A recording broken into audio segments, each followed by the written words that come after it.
नमामि शङ्करं साक्षाद्यदाधारमिदं जगत् कालरूपं यथा कालं बोध्यामास तं शिवम् कालेन फलमूलानि जायतेऽन्नादिकानि च शीतोष्णसम्भावश्च सदा कालेन जायते सूर्यस्तपति कालेन ज्योतिषाङ्गण एव च कालेन जायते वृष्टिरनावृष्टिस्तथा विभो कालेन मृज्यते सृष्टिब्रह्मणा वै पुनः पुनः कालन पालनं तत्र कुरुने विष्णुरव्यात् कालेन स्वेच्छया शम्भुः संहारं प्रकरोति च यत्किचिदिह तत्सर्वं कालाधीनं न संशय स एव कालो भगवानीश्वरो ब्रह्म संगितः शिव साक्षाच्च वेदेषु कथ्यते वेदवादिभिः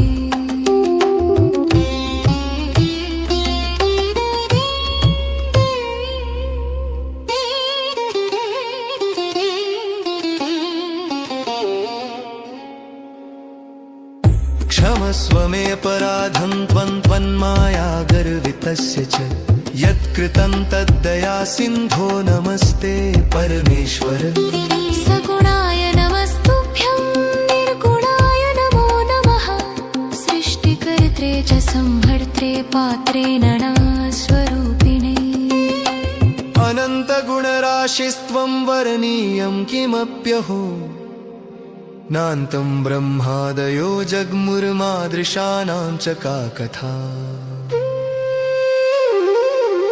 नमो नमो ब्रह्ममयाय देवादये शिवायाथ च पूर्णमूर्ते अनादिमध्यान्तविहीन भूम्ने नमो नमो भक्तभयापहत्रे इत्येवं स्तुवतस्तत्र प्रेमगद्गदया गिरा अजवत्तस्य संजातं भाषणं लललल्ललम् तेन हृष्टो महादवस्तं पुनर्नरमस्तकम्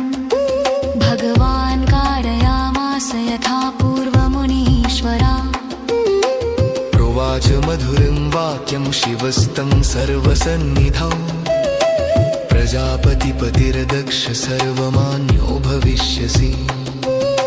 त्वया यत्र चितं स्तोत्रं मदीयं मत्प्रियं भवेत्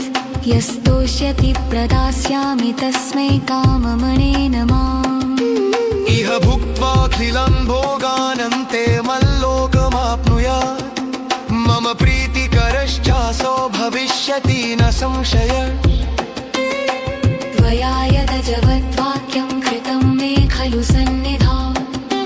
तद्वद्युमत्समीपे वै करिष्यति नरः सकृत् तेन हृष्टो भविष्यामि वाञ्छितं पूरयामि च एतत् तत्त्वा वरं शम्भुस्तत्रैवान्तरधीयत